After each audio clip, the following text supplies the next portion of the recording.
Ang programang ito ay rated SPG. Striktong patnubay at gabay ng magulang ang kailangan. Maaaring may masiselang tema, lengguwahe, karahasan, sexual, horror o droga na hindi angkop sa mga Paano niyo nalaman yun? It's all your fault, Zoe! Kaya niya nagamit yung mga medical supplies yun para lamang kayo sa balahan.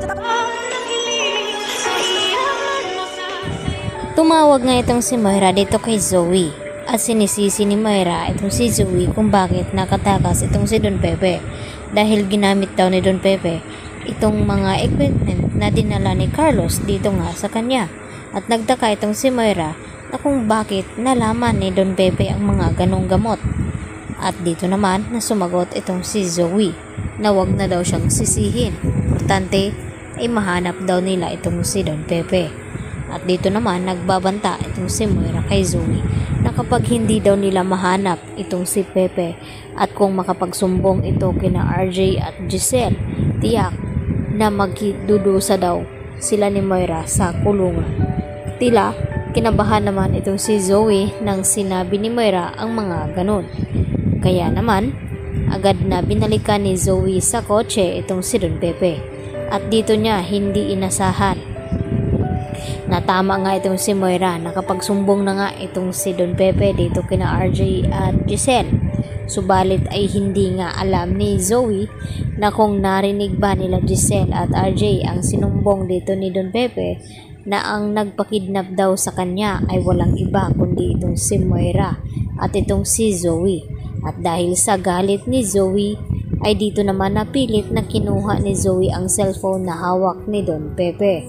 At lumabas sa kotse itong si Don Pepe kaya napilitan naman itong si Zoe na habulin ito at sumagot itong si Don Pepe na wala daw siyang apo na traidor at hindi niya apo ito si Zoe dahil nag-iisa lamang ang anak ni RJ ay lang iba kundi itong ang si Annalyn.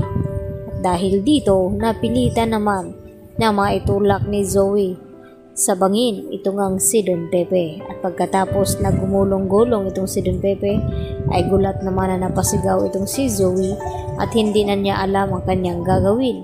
Kaya agad na kinuha ni Zoe itong kanyang cellphone at tumawag dito kay Carlos at umiiyak.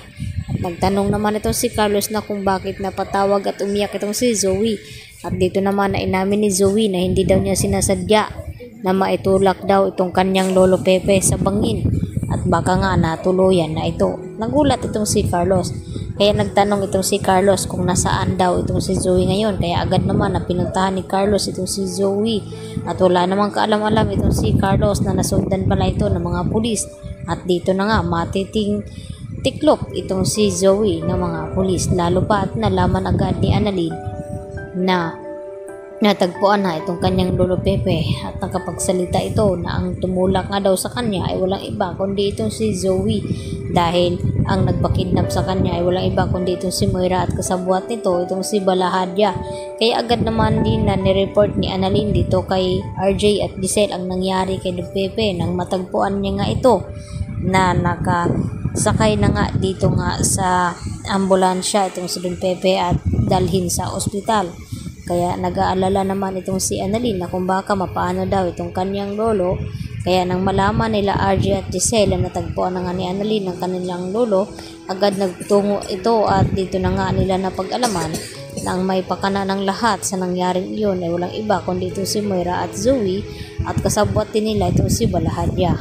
At nakiusap naman at tagmamakawa itong si Zoe dito kay RJ na huwag siyang ipakulong. Subalit alam na ngayon ni RJ na hindi niya anak itong si Zoe kaya galit naman ang naramdaman ni RJ ngayon at kinakailangan na mabulok daw ito sa ospital itong si Zoe at Moira. Yan ang ating patuloy na abangan bukas sa Abot Kamay na Pangarap. Yan lang po at maraming salamat.